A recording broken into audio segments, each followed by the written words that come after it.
sa Diyos na nagbigay sa iyo ng buhay mong tinataglay.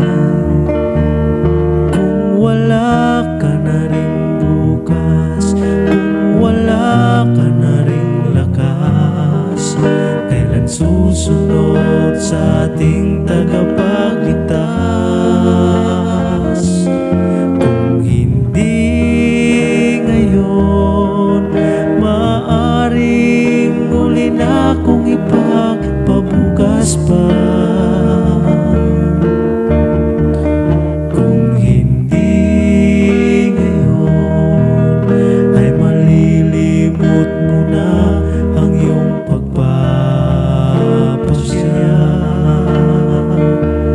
Kung hindi ngayon, kailan pa maglilingkod sa ating Panginoon? Kung hindi ngayon, ay mawawalan ka ng panahon. Hinihintay ka niya ngayon. Hinihintay ka niya ngayon.